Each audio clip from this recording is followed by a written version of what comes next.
कक्षा 12 मैथमेटिक्स। छात्रों, ये हमारी वीडियो नंबर 6 और हमारा चैप्टर नंबर 5 सातत्य व अवकलनीयता चल रहा था। तो आज हम इस चैप्टर में पढ़ते हैं अवकलनीयता, डिफरेंशिएबिलिटी। कक्षा 11 में हम पढ़ चुके, हमने डिफरेंशियल किया था, वहां याद कीजिए। प्रथम सिद्धांत की परिभाषा थी, प्रथम सिद्धांत से अवकलन किया था। देखो छात्रों, ये जो हमारी परिभाषा है, limit h tends to 0 f c plus h minus f c upon h, ये हमारी एफ डैश सी यानी बिंदु सी पर जो हमारे पास फंक्शन एफ था उसका अवकलन था, डिफरेंशियल था। और ये हमारे पास एफ एक्स है, F dash X is equal to, यहाँ सी की जगह हमने क्या रख दिया, एक्स रख दिया। तो ये हमारे पास एफ डैश एक्स कहलाता है। अगर हम फंक्शन को y मान लें, अगर हमारे पास फंक्शन y बराबर कोई एफ एक्स है, तो हमने कक्षा 11 में पढ़ा था dy बाई डी एक्स,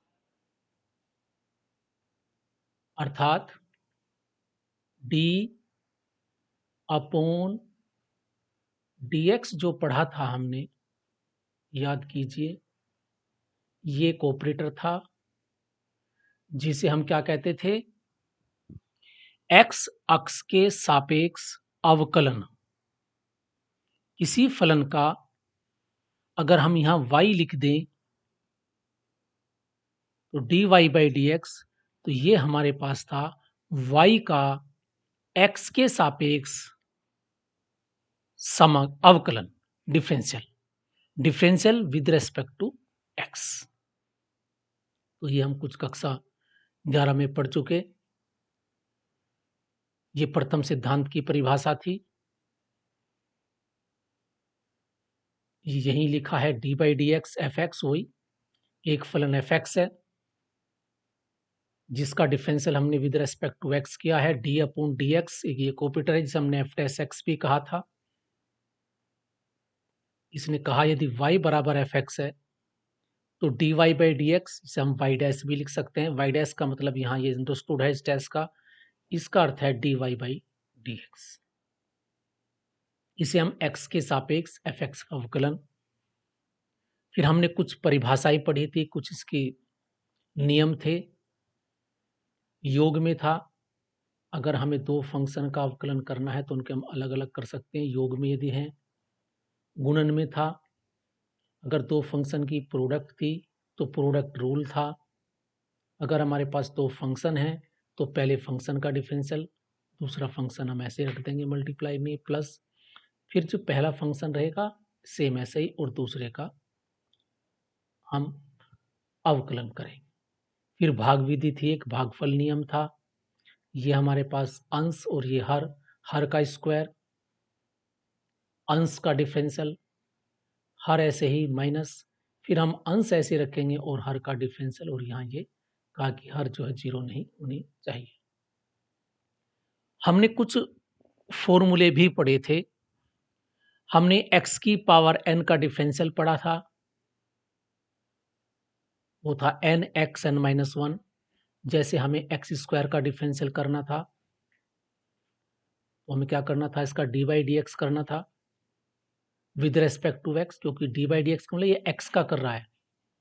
तो इसका हमारा पास याद करो फॉर्मूला था 2 यानी n x की पावर 2 माइनस 1।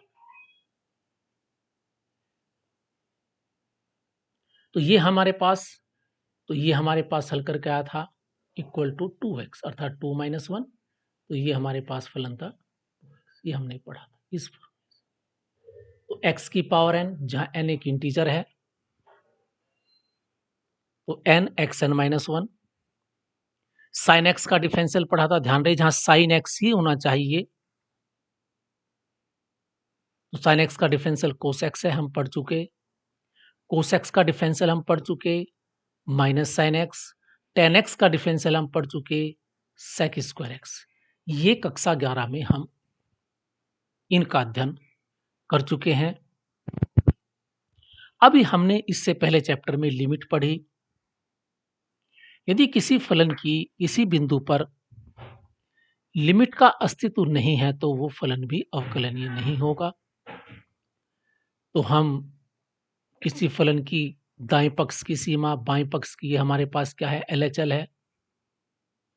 ये है डिफरेंशिएबिलिटी, इसे बोलते हैं लेफ्ट एलएचडी, लेफ्ट हैंड की डिफरेंशिएबिलिटी। अर्थात बाएं पक्ष की सीमा की जगह भी यहाँ क्या आ गया, डिफरेंशिएबिलिटी भी आ गया। एलएचडी बोलते हैं, एलएचएल की जहाँ था लेफ्ट हैंड लिमिट, यहाँ है लेफ्ट हैंड की डिफरेंशिएबिलिटी एलएचडी। ये है हमारे पास limit s tends to zero, zero पर है ये, minus f c plus h. ये हमने है एलएचडी एक्स बराबर यानी सी पर, बिंदु सी पर बाएं पक्ष की differentiability limit s tends to zero minus one f c plus h minus f c upon h. ये हमारे पास आर एच डी है, राइट हैंड की डिफरेंशिएबिलिटी बिंदु सी पर। किस पर? बिंदु सी पर, ये लिखा ना, बिंदु सी पर एफ।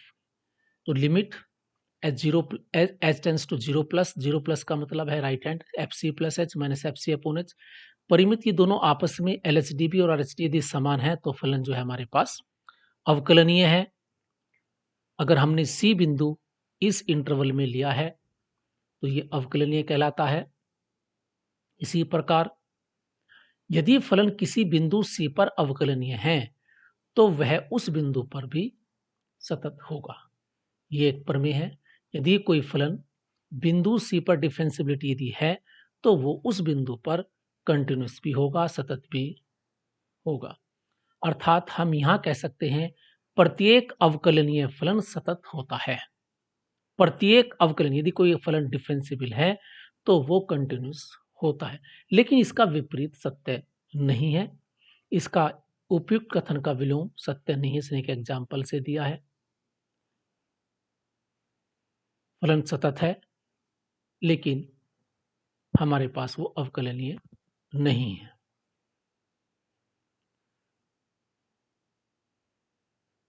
तो ये थी हमारी, अब हमें अवकलनीय, ये हमारे पास एग्जाम्पल दिया हुआ है, इसे पढ़ लें आराम से, क्योंकि हम एफ एक्स बराबर मोड एक्स की डिफरेंस की सततता बता चुके।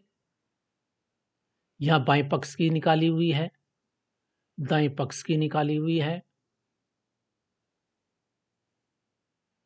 ये सतत फलन है लेकिन ये हमारे पास, क्योंकि इसमें लिमिट जो एल एच डी है और आर एच डी समान नहीं है तो ये अवकलनीय नहीं है।